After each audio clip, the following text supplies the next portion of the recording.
Okay, good morning, everyone. This is Wednesday, July 22nd. It's 10 a.m. This is the rulemaking hearing for the annual update to the controlled substances rules for the Department of Mental Health and Substance Abuse Services. Ask anyone who wishes to make a public comment once that period of the hearing begins to use the chat box to please identify yourself and let us know that you want to make a comment, and we will take those in the order that they are received. Hopefully the chat box is available.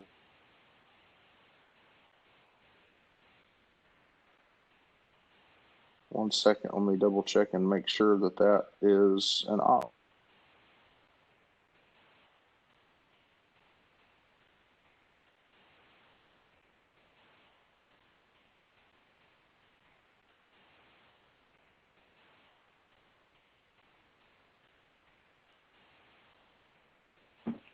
Well, it's not allowing me to open the chat, so we'll just if they want to make a comment. If you could, please mute your mic or your phone until you're going to be speaking. But otherwise, we'll go ahead and get started. I'll start with introductions. My name is Zach Blair. I'm the Director of Legislation and Rules for the Department of Mental Health and Substance Abuse Services. I know we have other folks from the department on as well. Kurt Hippel, Assistant Commissioner for the Division of Research, Planning, Policy, and Legislation. We have Rachel Jones, who is the Administrative Assistant for that division as well. Dr. Wes Gimmon, who is our Chief Pharmacist at State Opioid Treatment Authority. Erica Schlesinger, who is also in our Division of Clinical Leadership as a pharmacist as well. Josh, I'm actually going to let Dr. Gimmon introduce Josh. I've not gotten to meet Josh yet, but yeah. Dr. Gimmon, I'll let you introduce Josh real quick. Yeah, thanks. So Josh Page is a pharmacy intern from Belmont University College of Pharmacy. Josh, do you want to say hi to everybody? Hello, guys. Can you hear me? We can. Yeah. Awesome. Glad to be here. Thanks, Josh. Well, glad to have you. Glad you're with us. I see that James Held and Patrick Powell, both legislative liaisons with the Department of Health, are on the call. And finally, I see Lou also Brooks with Harris Frazier Government Relations on the call. And I think that covers everyone. So, Dr. Gimmon, I'm going to turn it over to you real quick, let you give kind of a brief outline, brief summary of the changes for this year, and then we'll open it up for public comment.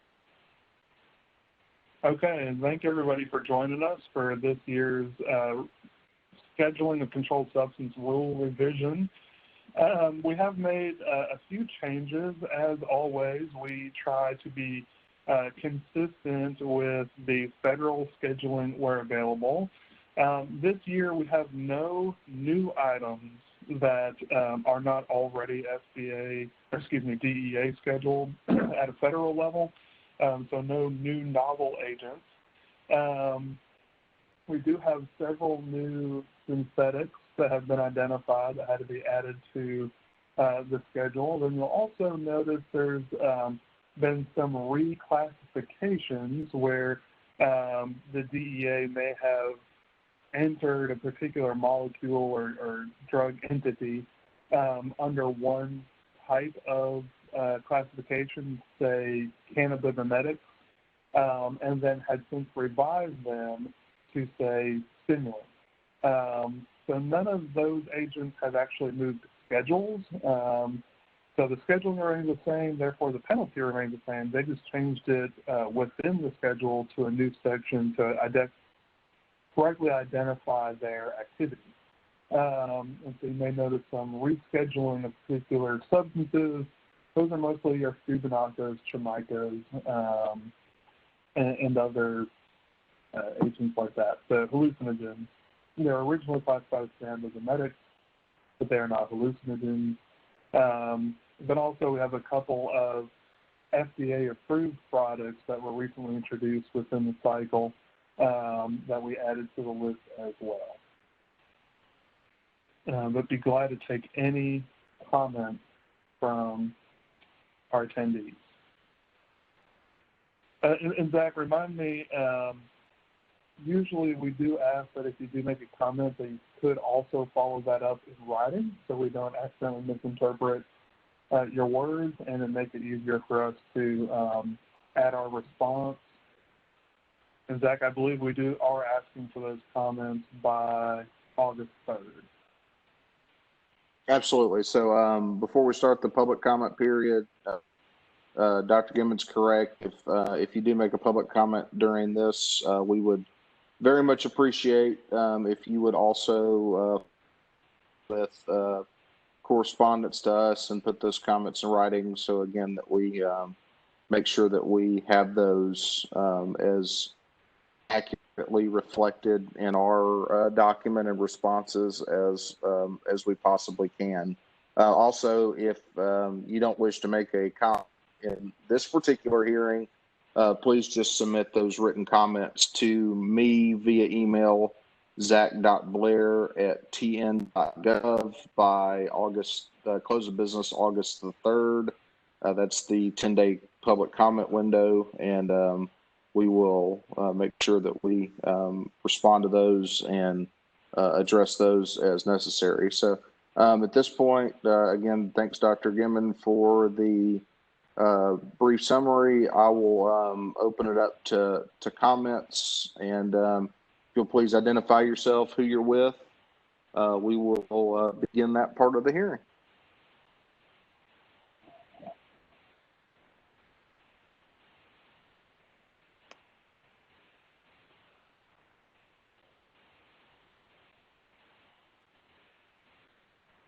I don't see anyone that's unmuting right now. So one more time, if you'd like to make a public comment, please let me know. We'll address that right now. And if not, we will move on.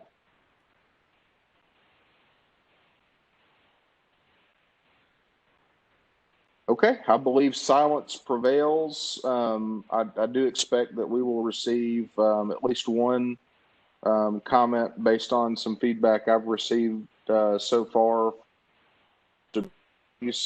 And again, please submit that within 10 days to, again, my email is Zach, Z-A-C-K, Blair, B-L-A-I-R, @tn.gov, and those will be collected as part of our documentation and will be addressed either through changes or through a response by the department. Does anyone else have anything that they need to cover? I will also defer to Kurt to make sure that I didn't miss anything in over this particular item. Kurt, is there anything else that that we need to do? Rachel, also, if I missed something, please let me know.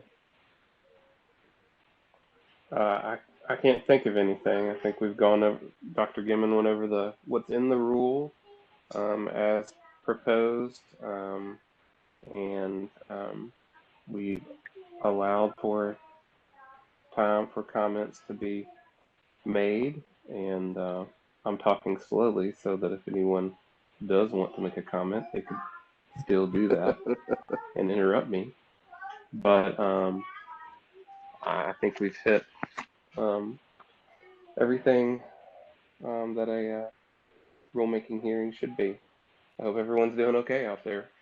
Rachel, do you have anything that we missed? No, I think everybody's covered everything that needs to be covered.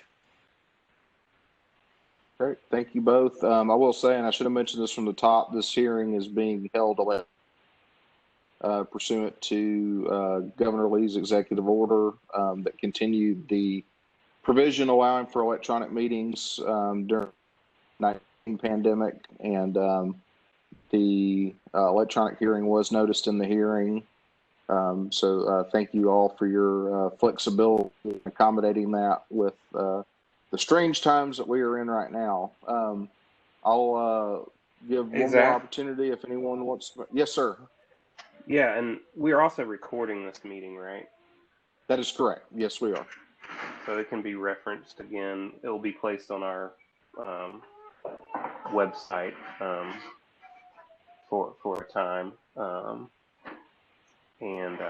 Yeah, like Zach was finishing up, wrapping up. If there's anyone that would like to make any comments, we'll hold open for about another minute, and then Zach will adjourn. All right, final chance for comments.